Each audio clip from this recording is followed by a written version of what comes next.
Capítulo 5. A segunda linguagem do amor. Qualidade de tempo. Era o meu dever perceber qual a primeira linguagem do amor de Betty Jo, logo no início, pelo que ela me disse naquela noite de primavera quando os visitei em Little Rock. Bill é um bom provedor, mas não gasta tempo algum comigo. Do que me servem a casa, o carro novo e as demais coisas se não os curtimos juntos? O que ela desejava? Ter um tempo de qualidade com seu marido. Ela queria que ele focalizasse nela a sua atenção, que lhe dedicasse mais tempo e pudessem realizar algumas atividades juntos. Quando digo qualidade de tempo, desejo afirmar que você deve dedicar a alguém sua inteira atenção, sem dividi-la. Não significa sentar no sofá e assistir televisão. Quando o tempo é gasto dessa forma, quem recebe a atenção são as estações de TV e não o cônjuge. O que pretendo afirmar é algo como sentar-se ao sofá com a televisão desligada, olhar um para o outro e conversar, no processo de dedicação mútua. É dar um passeio juntos, só os dois. É ambos saírem para comer fora. É um olhar nos olhos do outro e conversar. Você já percebeu que nos restaurantes é perfeitamente possível notar a diferença entre um casal de namorados e um de casados? Os namorados miram-se nos olhos e batem papo. Os casados sentam-se à mesa e olham ao redor do restaurante. Pode-se dizer que foram ali apenas para comer. Quando me sento ao sofá com minha esposa e dedico-lhe 20 minutos de minha inteira atenção e ela faz o mesmo por mim, concedemos um ao outro 20 minutos de nossa existência. Nunca mais teremos aquele tempo novamente. Entregamos ali parte de nossas vidas um ao outro. Esse é um poderoso comunicador do amor emocional. Um único remédio não pode curar todas as enfermidades existentes. Em meu aconselhamento para Bill e Betty Jo, cometi um erro muito sério, pois afirmei que palavras de afirmação teriam o mesmo significado para os dois. Esperava com isso que, se cada um deles desse ao outro uma afirmação verbal, o clima emocional mudaria e ambos sentir-se-iam amados. Isso funcionou para Bill. Seus sentimentos em relação a Betty Jo tornaram-se mais positivos. Ela passou a apreciar mais o trabalho duro que ele desempenhava. Porém, o mesmo não ocorreu com Betty Jo, porque palavras de afirmação não era sua primeira linguagem do amor, mas sim a qualidade de tempo. Peguei novamente o telefone, liguei para Bill e agradeci-lhe o esforço feito nos últimos 2 meses. Disse-lhe que ele fizera um bom trabalho ao dizer palavras de afirmação para Betty Jo, e ela as ouvira. Ele me disse: "Mas Dr. Chapman, ela ainda continua triste. Acho que as coisas não melhoraram muito para ela." E eu lhe respondi: "Você tem razão, Bill, e acho que sei o porquê. O problema é que sugeri a linguagem do amor errada." Bill não tinha a menor noção do que eu estava falando. Expliquei-lhe então que os motivos que levam uma pessoa a experimentar o amor emocional por outra não são necessariamente os mesmos. Ele concordou comigo que a sua linguagem do amor era realmente palavras de afirmação. Contou-me então que desde menino isso era importante para ele e estava contente ouvir Betty Jo expressar apreciação pelas coisas que ele fazia. Expliquei então que a linguagem de Betty Jo não era palavras de afirmação, mas sim qualidade de tempo. Passei-lhe também o conceito de dedicar atenção integral ao cônjuge, dizendo-lhe que não deveria ouvi-la enquanto lia jornal ou assistia televisão, mas sim olhá-la nos olhos e dedicar-lhe toda a atenção. Fazer com o cônjuge algo que ele aprecia e ser realmente sincero nessa atividade. Ele então me disse, algo como ir com ela a um concerto. As luzes começavam a brilhar em Little Rock. Dr. Chapman, ela sempre reclamou disso. Nós não temos atividades em comum. Realmente não gasto sequer um momento com ela. Betty Jo lembra-me o tempo todo que antes de nos casarmos, costumávamos passear e tínhamos várias atividades juntos, mas agora vivo ocupado demais. Essa é realmente sua linguagem do amor, sem sombra de dúvida.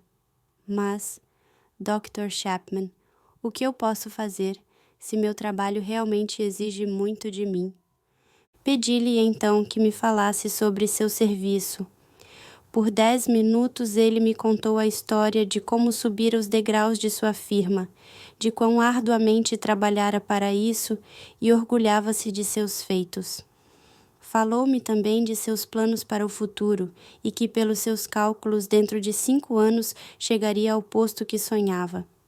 Perguntei-lhe então: você quer chegar lá sozinho ou deseja a companhia de Betty Joe e de seus filhos? Quero que eles estejam comigo. É por isso que sofro tanto quando ela reclama do tempo que gasto no serviço. Realizo o que faço por nós. Quero que ela participe disso, mas Betty insiste em reagir negativamente. Você começa a entender o porquê dela ser tão negativa, Bill? A linguagem do amor de Betty Joe é qualidade de tempo. Você lhe dedica tão pouco tempo que o tanque do amor dela está vazio. Ela não sente segurança em seu amor, por isso, em sua mente, ela rejeita o que o afasta dela, ou seja, seu trabalho. Ela realmente não odeia sua profissão. Ela detesta o fato de sentir tão pouco amor de sua parte. Só há uma solução para isso, Bill, e o preço é alto. Você terá de arrumar um tempo para gastar com Betty Joe. Você precisa amá-la na linguagem dela. O senhor está certo, doutor Chapman. Como devo começar? Você ainda tem o caderno onde anotou as características positivas de Betty Joe? Tenho, está bem aqui. Ótimo. Faça uma outra lista. O que, em sua opinião, Betty Joe gostaria de realizar em sua companhia? Procure lembrar-se de coisas que ela já mencionou ao longo dos anos. E a lista de Bill ficou assim: pegar nosso carro novo e irmos para as montanhas passar uma semana, às vezes com as crianças ou somente nós dois. Encontrá-la para almoçar em um bom restaurante ou algumas vezes até no McDonald's. Contratar uma babá para cuidar das crianças e juntos jantarmos fora, só nós dois. Todas as vezes que eu chegar em casa à noite, sentar e contar a ela sobre meu dia e ouvir o que ela tem a dizer sobre o dela. Ela não gosta que eu veja televisão ou leia quando conversamos. Gastar um tempo com os filhos e discutir a vida escolar deles. Gastar um tempo só brincando com as crianças. Fazer em um determinado sábado um piquenique com ela e as crianças e não reclamar das formigas e nem das moscas. Tirar férias com a família pelo menos uma vez por ano. Sair para conversarmos enquanto caminhamos, mas sem andar na frente dela.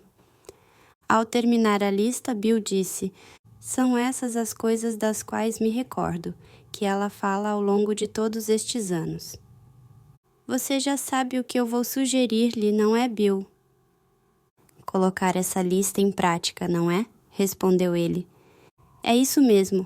Um tópico da lista por semana durante os próximos 2 meses. Como você vai arrumar tempo? Dê um jeito. Você é um homem inteligente e não estaria onde está se não soubesse tomar decisões importantes. Você possui a habilidade para planejar sua vida e incluir Betty Joe em seus planos. Está certo. Vou dar um jeito. Outra coisa, Bill. Tal projeto não implica na diminuição de seus alvos. Significa que, quando você chegar ao topo, Betty Joe e seus filhos estarão lá com você. O aspecto central da qualidade de tempo é estar próximo. Não quero dizer simples. Proximidade. O estar junto tem a ver com o focalizar a atenção. É isso que eu mais desejo. Esteja eu no topo ou não, quero que ela seja feliz e pretendo desfrutar a vida ao seu lado e das crianças. E os anos se passaram. Bill e Betty Joe chegaram ao topo, apesar de um pequeno revés na vida, graças à linguagem do amor. O mais importante, porém, é que alcançaram a vitória juntos. Os filhos já deixaram o ninho e eles concordam que vivem os melhores anos de suas vidas. Bill tornou-se um sincero apreciador de concertos e Betty Joe aumentou a lista dos tópicos que aprecia no esposo. Ele não se cansa de ir ao teatro. Começou recentemente sua própria companhia e está novamente próximo ao topo. Seu trabalho já não é uma ameaça para Betty Joe.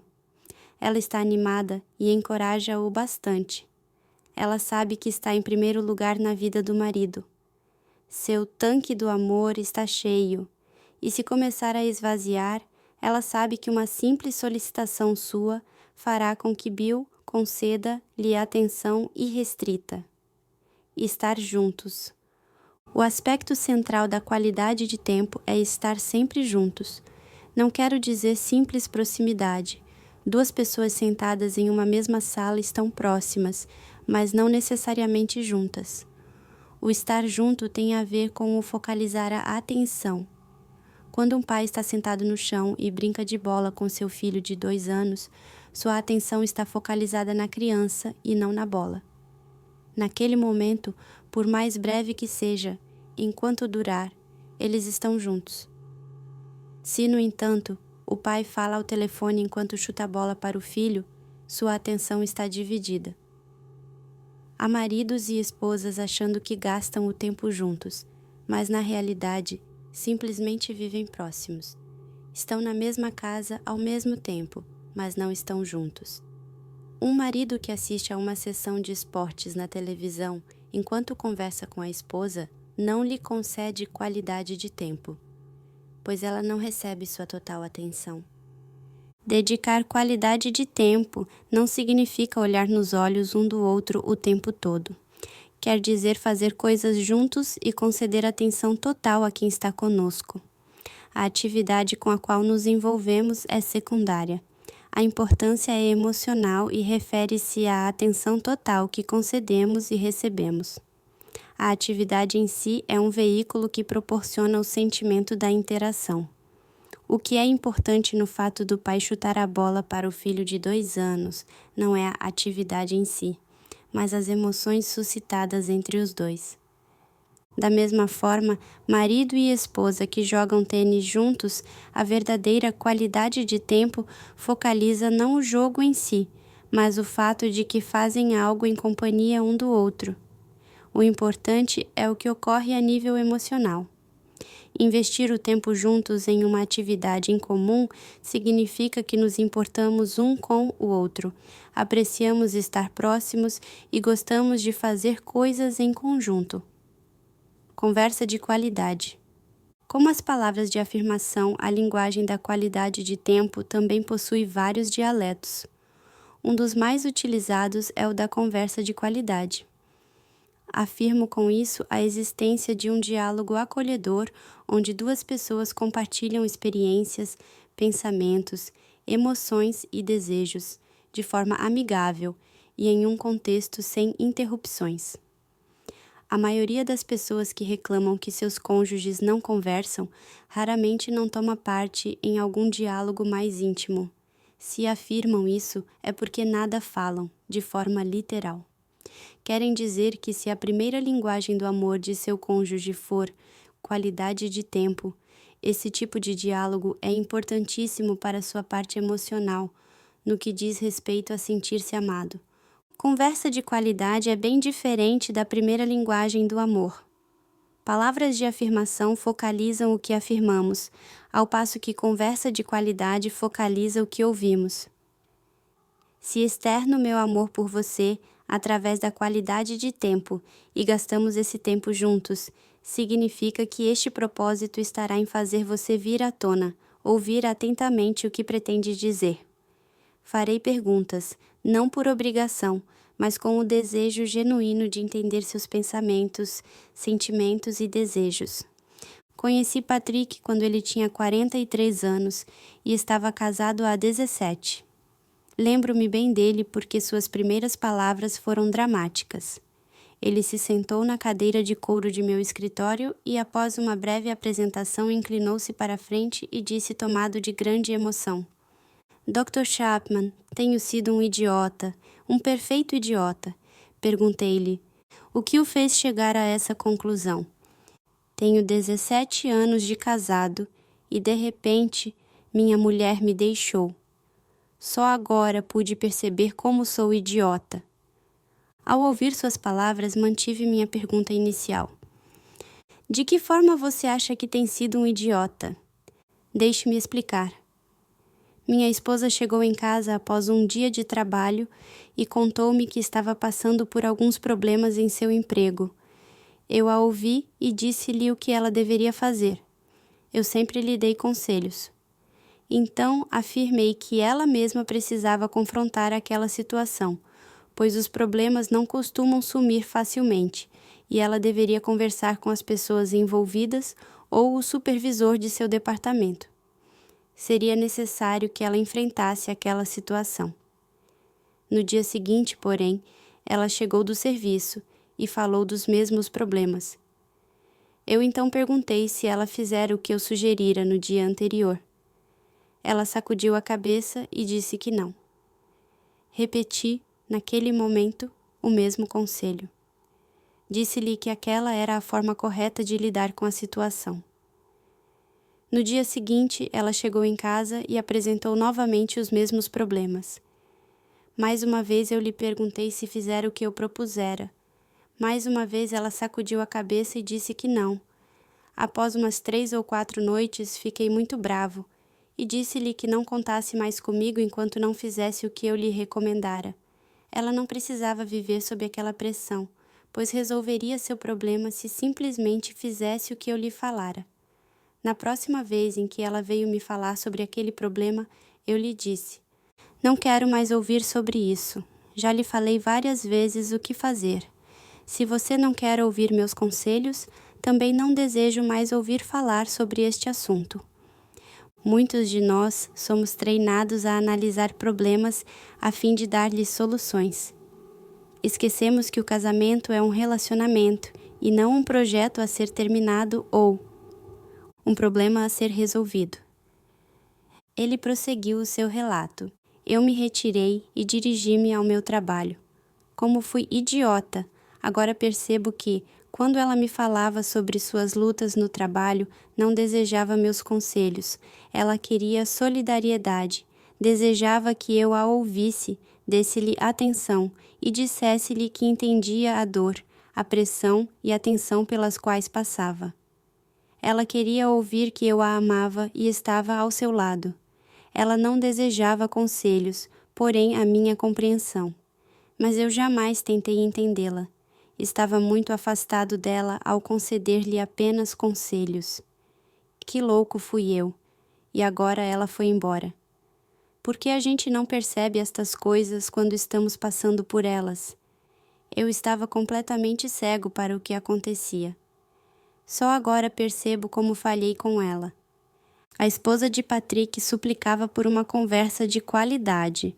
Emocionalmente, ela esperava que ele lhe desse ouvidos ao ouvir sua dor e frustração. Patrick, porém, não focalizava sua atenção em ouvir, mas em falar. Ele escutava somente o suficiente para perceber o problema e formular uma saída. Ele não a ouvia o tempo necessário para compreender sua súplica por apoio e compreensão. Nós somos como Patrick. Somos treinados para tomar conhecimento dos problemas e dar soluções. Esquecemos que o casamento é um relacionamento, não um projeto a ser terminado ou um problema a ser resolvido. Uma convivência a dois implica em simpatia, em ouvir com a intenção de entender o que o outro cônjuge pensa, sente e deseja. Devemos também estar dispostos a aconselhar, mas somente quando solicitados e jamais de forma arrogante. A maioria de nós não sabe ouvir. Somos mais eficientes em pensar e falar.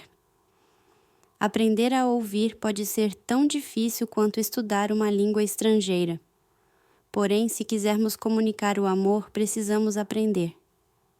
Isso é especialmente importante se a primeira linguagem de seu cônjuge for qualidade de tempo e se o dialeto dele for conversa de qualidade. Felizmente, há muitos livros e artigos escritos sobre a arte de ouvir. Não repetirei o que já foi escrito em vários outros trechos, mas gostaria de dar algumas dicas que podem ajudar bastante. Primeiro, procure olhar nos olhos de seu cônjuge quando ele lhe falar alguma coisa. Essa atitude ajuda sua mente a não divagar e comunica que ele realmente recebe sua total atenção. 2. Não faça outra coisa enquanto ouve seu cônjuge. Lembre-se, qualidade de tempo é dedicar ao que lhe fala sua total atenção. Se você porventura assistir TV, ler ou praticar qualquer outra atividade pela qual esteja muito envolvido e não puder desviar a atenção imediatamente, diga isso a seu cônjuge. Sei que você quer falar comigo agora e estou interessado em ouvir-lhe. Só que gostaria de conceder-lhe mais atenção e no momento não é possível. Se você me conceder 10 minutos para eu terminar o que estou fazendo, sentaremos juntos e então ouvirei o que você tem a dizer. A maioria dos esposos deverá atender a uma solicitação dessas. Terceiro, escute o sentimento. Pergunte a você mesmo o tipo de emoção que seu cônjuge sente no momento. Quando achar que descobriu, confirme. Por exemplo, tenho a impressão que você está desapontado por eu ter esquecido de... Essa é uma oportunidade para você certificar-se de seus sentimentos. Também comunica que ouve com atenção o que lhe é dito. Quarto, observe a linguagem corporal. Punhos cerrados, mãos trêmulas, lágrimas, senho franzido e expressão dos olhos fornecem pistas do que seu cônjuge sente. Algumas vezes, a linguagem verbal diz uma coisa, enquanto a corporal afirma outra. Solicite um esclarecimento a fim de poder confirmar seus reais sentimentos. 5. Recuse interrupções. Pesquisas recentes indicam que, em média, as pessoas ouvem apenas 17 segundos antes de interromperem para inserir na conversa as próprias ideias. Se eu lhe dedicar minha total atenção enquanto você fala, evitarei defender-me a fim de fazer-lhe acusações ou mesmo, dogmaticamente, evidenciar minha posição. Meu objetivo é perceber seus sentimentos e pensamentos. O alvo não é autodefender-me ou permitir que você ganhe uma discussão. A intenção é compreendê-lo aprendendo a falar. Uma conversa de qualidade requer não somente consideração ao ouvir, mas também disposição em expor-se. Quando uma esposa diz, gostaria tanto que meu marido conversasse comigo, nunca sei o que ele pensa ou sente. Ela clama por intimidade. Quer sentir-se próxima de seu esposo. Mas como sentir-se ao lado de alguém a quem não conhece? Para que ela se sinta amada, o marido precisa aprender a se expor. Se a primeira linguagem do amor dela for qualidade de tempo e seu dialeto, conversa de qualidade, seu tanque emocional nunca estará completo até que ele partilhe com ela seus pensamentos e sentimentos. Se você precisa aprender a linguagem da conversa de qualidade, comece a observar as emoções que sente quando está fora de casa. Para muitos de nós, o ato de expor-se não é nada fácil. Muitos adultos foram criados em lares onde a expressão dos pensamentos e sentimentos não só jamais foi encorajada, como também era condenada. Pedir um brinquedo era recebido com um sermão sobre a situação econômica familiar. A criança sentia-se culpada por causa daquele desejo, e então rapidamente aprendia a não expressar mais seus desejos. Quando um filho ou filha expressava raiva, os pais repreendiam-no, severamente com palavras condenatórias. O que acontecia então? A criança aprendia que expressar sentimentos de raiva também não era algo apropriado. Se um deles passasse a sentir-se culpado por expressar seu desapontamento pelo fato de não poder ir ao supermercado com o pai, aprendia a guardar seu desagrado para si. Nós, adultos, ao atingirmos a maturidade, aprendemos a negar nossos sentimentos. Deixamos de ter contato com nosso ser emocional. Uma esposa pergunta a seu marido: "Como você se sentiu com a reação de Mark?" E o marido responde: Eu acho que ele está errado. Ele deveria ter feito assim, assim e assim. Note, porém, que ele não expressa seus sentimentos, simplesmente manifesta seus pensamentos. Talvez ele tenha motivos para sentir-se triste, com raiva ou desapontado. No entanto, vive há tanto tempo no nível do raciocínio que nem ao menos reconhece a existência de seus sentimentos. O ato de aprender a linguagem da conversa de qualidade pode ser comparado ao aprendizado de uma língua estrangeira. O início sempre é uma aproximação dos sentimentos, e o aluno pouco a pouco torna-se consciente de que é uma criatura emocional, apesar do fato de ter ignorado aquela faceta de sua vida.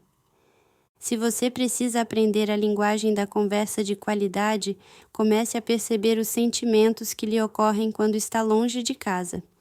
Compre um bloquinho de rascunho e mantenha-o diariamente com você. 3 vezes, durante o dia, faça a si mesmo as seguintes perguntas. Que emoções senti nas últimas 3 horas? O que senti a caminho do trabalho quando o motorista atrás de mim ficou o tempo todo colado em meu para-choque? Como eu me senti quando fui colocar combustível no carro e a bomba automática não funcionou e fez com que o tanque transbordasse, derramasse e molhasse de gasolina toda a parte de trás do carro? Como me senti quando, ao chegar ao escritório, soube que minha secretária fora requisitada para um outro projeto da empresa e não estaria presente toda a manhã? Como me senti quando meu supervisor me comunicou que o projeto no qual eu trabalhava teria de ser concluído em 3 dias, quando pensei que teria mais 2 semanas? Escreva seus sentimentos no bloco de rascunho e, ao lado, coloque 1 ou 2 palavras para lembrá-lo do evento correspondente ao sentimento. Sua lista deve ficar mais ou menos assim. Situação se. Primeiro motorista colado atrás. En meinen Driver. Segundo posto de gasolina. Second desagre. Terceira sem secretária. Tretí de sapo. Quarto projeto em 3 dias. Quarta frustra. Faça este exercício 3 vezes ao dia e você descobrirá sua natureza emocional. Utilize seu bloquinho e comunique a seu cônjuge as emoções que experimentou, juntamente com as situações enfrentadas. Quanto mais você fizer isso, melhor será. Em algumas semanas, sentir-se-á mais confortável para expressar suas emoções a ele. Finalmente, será também capaz de, mais à vontade, conversar sobre seus sentimentos em relação ao esposo, aos filhos e a eventos que ocorram em casa. Lembre-se que as emoções em si não são certas nem erradas. São simplesmente nossas reações psicológicas aos acontecimentos da vida. Constantemente tomamos nossas decisões baseados em nossos pensamentos e emoções. Quando o motorista estava grudado em seu carro, a caminho do trabalho, e você ficou com raiva, será que alguns dos seguintes pensamentos passaram por sua cabeça? Gostaria que ele saísse da pista. Gostaria que ele me ultrapassasse. Se eu não corresse o risco de ser multado, gostaria de pisar fundo o acelerador e deixá-lo para trás, comendo poeira. Gostaria de dar uma boa freada de forma que ele entrasse com tudo na traseira de meu carro e a seguradora tivesse de me dar um carro novo. Talvez eu deva sair para a direita e deixá-lo passar. Você, eventualmente, tomou alguma dessas decisões ou o outro motorista reduziu a marcha ou ultrapassou seu carro e você conseguiu chegar seguro ao trabalho. Cada evento de nossa vida gera emoções, pensamentos, desejos e também ações. A expressão desse processo chamamos de autorrevelação. Se você optar em aprender o dialeto da conversa de qualidade, esse é o caminho pelo qual deverá trilhar. Tipos de personalidade. Nem todos estamos desconectados de nossas emoções, mas quando o assunto vem à tona, todos somos afetados por nossa maneira específica de ser. Tenho observado 2 tipos básicos de personalidade. Ao primeiro chamarei de Mar Morto. Na pequena nação de Israel, o Mar da Galileia segue rumo ao sul através do Rio Jordão até o Mar Morto. Este não vai a lugar nenhum. Ele recebe, mas nada retribui. Esse tipo de personalidade adquire muitas experiências, emoções e diversos pensamentos ao longo do dia. Possui um amplo reservatório onde armazena informações e sente-se absolutamente feliz em não falar. Se você perguntar à personalidade Mar Morto, o que há de errado, por que você ainda não abriu a boca esta noite? A resposta muito provavelmente será: nada há de errado. Por que você pensa assim? E aquela resposta será absolutamente honesta. Ele está feliz por nada falar. Gostaria de fazer uma longa viagem, de norte a sul do país, para não dizer uma única palavra e estar sinceramente feliz. Em outro extremo, porém, encontra-se o riacho rápido. Esse tipo de personalidade pode ser descrita como aquela que, entre o que passa pelos olhos ou ouvidos, leva no máximo 60 segundos até que saia pela boca. Sobre o que veem ou ouvem, falam rapidamente. De fato, se não houver ninguém em casa para que comentem a respeito, darão um jeito para falar com alguém. Sabe quem eu vi hoje? Sabe o que eu ouvi hoje? Se não conseguem conversar ao telefone, falam consigo mesmos, porque não possuem algum reservatório. É comum que o Mar Morto e o Riacho Rápido casem-se. Isso ocorre porque, quando estão em pleno namoro, as características opostas tornam-se muito atraentes para ambos. Uma forma de se aprender novos padrões de comportamento é estabelecer diariamente um período no qual cada um poderá falar sobre 3 situações que ocorreram durante o dia e os sentimentos que tiveram em relação a elas. Se você for o Mar Morto e sair com o Riacho Rápido, provavelmente terá uma noite maravilhosa. Não terá de se preocupar em iniciar uma conversa e nem em mantê-la. Para falar a verdade, não deve nem pensar sobre isso. Tudo o que fará será balançar sua cabeça e fazer e esta expressão preencherá a noite toda. Você chegará em casa e pensará: que noite, que pessoa maravilhosa. Por outro lado, se for um riacho rápido e sair com o Mar Morto, também terá um encontro igualmente maravilhoso, porque este reservatório é o melhor ouvinte do mundo. Você deve falar durante umas 3 horas. O Mar Morto ouvirá atentamente o Riacho Rápido, e ao chegar em casa, seu comentário será: que pessoa maravilhosa! Haverá uma atração recíproca. Porém, 5 anos após o casamento, o Riacho Rápido acordará em uma bela manhã e dirá: estamos casados há 5 anos, mas eu não o conheço. O Mar Morto, por outro lado, dirá: eu a conheço muito bem. Gostaria muito que ela interrompesse um pouco esse dilúvio de palavras e desse-me atenção. A boa notícia nisso tudo é que o Mar Morto provavelmente aprenderá a falar e o Riacho Rápido saberá ouvir. Somos influenciados, mas não dominados por nossas personalidades. Uma forma de se aprender novos padrões de comportamento é estabelecer diariamente um período no qual cada um falará sobre 3 situações que ocorreram durante o dia e os sentimentos que tiveram em relação a elas. Chamo esse método de dose mínima diária para um casamento saudável. Se você começar com esse período em algumas semanas ou meses, a conversa de qualidade fluirá mais livremente entre vocês. Atividades de qualidade. Além da linguagem básica do amor, qualidade de tempo, que é dedicar total atenção a seu cônjuge, há um outro dialeto que se chama atividades de qualidade. Em um recente seminário sobre casamento, pedi que os casais completassem a seguinte sentença: sinto mais amor por meu cônjuge quando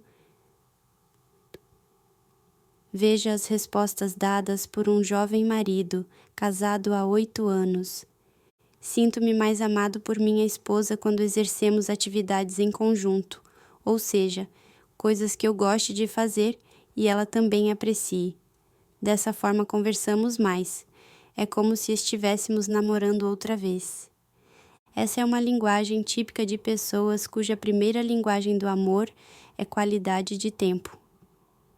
A ênfase é dada no estarem juntos, em realizarem ao lado um do outro as mesmas atividades e em dedicarem atenção total às suas necessidades. Entende-se por atividades de qualidade qualquer coisa pela qual um ou os dois se interessem. A ênfase não está no que se faz, mas no porquê decidiu-se realizá-lo. O objetivo é terem uma experiência juntos e terminá-la de forma a afirmarem: ele, ela, se interessa por mim. Ele quis fazer comigo algo que eu apreciava e realizou-o com uma atitude muito positiva. Isso é amor, e para algumas pessoas é a forma em que ele fala mais alto. Tracy cresceu em meio a concertos. Em toda sua infância, a casa sempre esteve repleta de música clássica. Pelo menos uma vez ao ano, ela acompanhava seus pais a um festival. Larry, por outro lado, gostava de música country. Ele nunca fora a um concerto e seu rádio estava sempre ligado em estações de música popular. Ele chamava a preferência de sua esposa de sinfonia de elevador. Se ele não tivesse se casado com Tracy, teria atravessado sua vida sem jamais assistir a um concerto.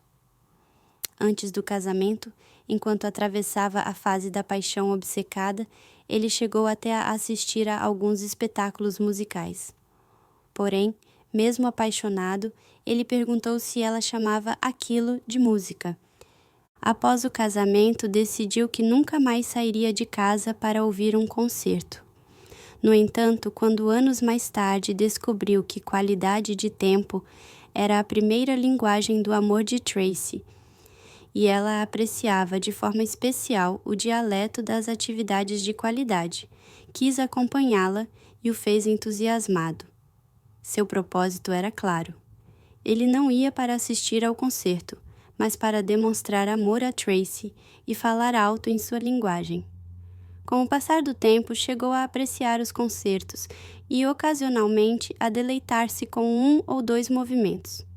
Talvez ele nunca se torne um amante da música erudita, mas provavelmente diplomou-se em demonstrar amor à sua esposa.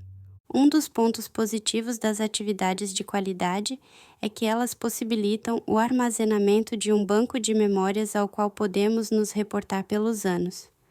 Futuros. Entre as atividades de qualidade citamos plantar um jardim, descobrir e ir a liquidações, colecionar antiguidades, ouvir música, fazer piqueniques, caminhar, lavar o carro juntos durante o verão, etc. Essas atividades limitam-se apenas pelo interesse e desejo de tentar, ou não, novas experiências. Os ingredientes especiais para uma atividade de qualidade são: primeiro, desejo de fazê-la, proveniente de um dos dois. 2. O outro estar disposto a executá-la. Terceira, ambos estarem conscientes porque devem realizá-la. Expressar amor de forma a permanecerem juntos. Um dos pontos positivos das atividades de qualidade é que elas possibilitam o armazenamento de um banco de memórias ao qual podemos nos reportar pelos anos futuros. Feliz é o casal que se lembra de uma caminhada feita de manhã ao longo da praia, de uma árvore plantada no jardim, do tempo em que colocaram iscas para acabar com as formigas do pomar, do projeto de pintura dos quartos, da noite em que foram juntos ter aulas de patim e um deles caiu e quebrou a perna, dos passeios pelo parque, dos concertos, dos recitais, e como esquecer do tempo gasto apreciando uma cascata após a longa caminhada de bicicleta até encontrá-la. Podem até sentir os respingos que caíram em seus rostos. Essas são memórias de amor, especialmente para aquelas pessoas cuja primeira linguagem for qualidade de tempo. E como achar tempo para tais atividades, especialmente se ambos trabalham fora? Achamos a ocasião da mesma forma que a encontramos para almoçar e jantar. Por quê? Porque são tão essenciais para nosso casamento como as refeições o são para nossa saúde.